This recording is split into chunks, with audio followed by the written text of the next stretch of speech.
Hey, my name is Jumpy. Today I'm going to take a look at the 2025 horror movie Him, which was directed and co written by Justin Tipping.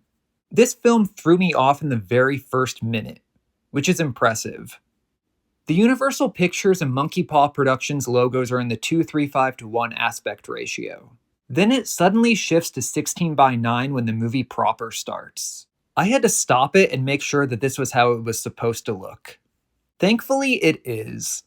Him got an IMAX release in theaters, and the opening scene is in the taller aspect ratio for about 2 minutes, so the home release reflects this. After that, it returns to the 2:35 to 1 image and stays that way for the rest of the movie's duration. In the opening scene, a kid named Cameron Cade, which is a very Neil Breen-ass name, is watching a football game with his family on TV. The quarterback, Isaiah White, played by Marlon Wayans, is injured, and we briefly see his horrifically broken leg. Holy shit, it's so disgusting and surreal. Cameron's father is already pushing his son into the sport and forces him to watch it and tells him that Isaiah is a real man. 14 years later, Isaiah is still playing and is the best quarterback ever, but there are rumors that he may be retiring. Cameron is now in college. He's ready to move on to the major league and could be the next big thing. He's now played by Tyriq Withers. His father has passed away, and Cam gets ready to attend an upcoming combine, which is where players go to get noticed and ideally signed to teams. When he's practicing alone at night, someone in a mascot costume sneaks up on him and hits him in the head with a weapon. Cam gets a brain injury, but he still goes to the combine. His brother Drew gives him a quick haircut, but he accidentally goes over the staples, which causes Cameron's head to start bleeding. His agent Tom, played by Tim Heidecker, who's pretty funny in the role, holds a press conference telling reporters that Cam is fine and doesn't need to participate in the combine, because they can just watch his previous games. At a party, Cam gets a call from Tom.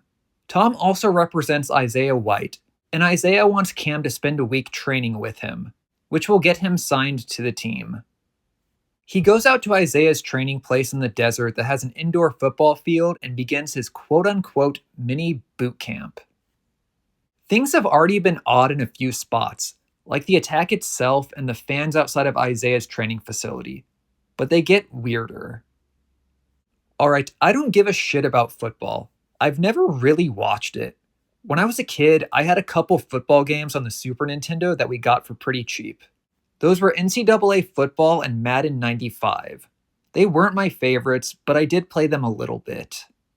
Then later on, when I got a Sega Dreamcast about 10 years after its original release, I had NFL 2K1, and I played that one a lot more and really enjoyed it. It's been close to 15 years since I last played it, and I otherwise haven't cared about anything football related since then. Thankfully, you don't need to know a lot about football or really like it to enjoy this movie, Him.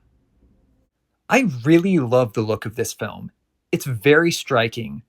It has intense lighting that kind of reminded me of Mandy at times, as well as some flashy camera work and angles.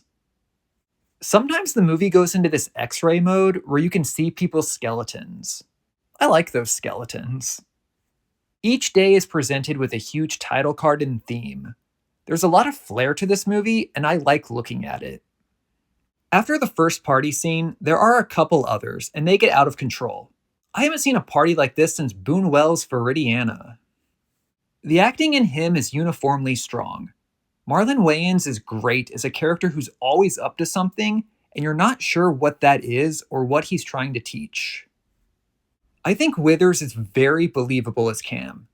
Also, Julia Fox plays Isaiah's wife, Elsie, and she's fun in the role. So this is a horror movie, right? It's not scary. There are a couple jump scares, and Cam has violent and creepy visions throughout. But the movie keeps it uneasy with how bizarre it is. And of course, there are a few funny moments spread out across the film. I was fully on board with this one for most of it, and I wanted to know where it was going. I really only have two small complaints. The first is when it mimics a recognizable image for symbolism. It's the Last Supper painting. I haven't seen a Last Supper painting homage like this since Boone Wells' Viridiana. It worked a lot better in that movie than it does in Him. It's just a quick thing, but it's so obvious. And I don't think Him is a genius masterpiece by any means, but I didn't feel that anything else in the movie was as trite as that moment. The other issue is that there's a reveal that I thought was a little underwhelming when the movie reaches its Justin tipping point. The movie lost me for a little bit, which started worrying me because I thought it was entertaining and intriguing before that. But it won me back, and I really liked where it ended up. And this really only applied to my first viewing. I rewatched it so I could write this video, and I thought that part with the reveal was better when I knew everything that was going to happen afterwards. Still don't like The Last Supper, though. I enjoyed this movie a lot, but I can easily see why a lot of people don't. I'm giving Him a 7 out of 10. I cautiously recommend this one if you think it sounds interesting. I accept no responsibility if you take a chance on it and don't like it. The acting and visuals are both strong. The movie is weird and bloody, and your enjoyment will depend on how much you like its tone and where the story goes. As always, thanks for watching, and I'll see you next time.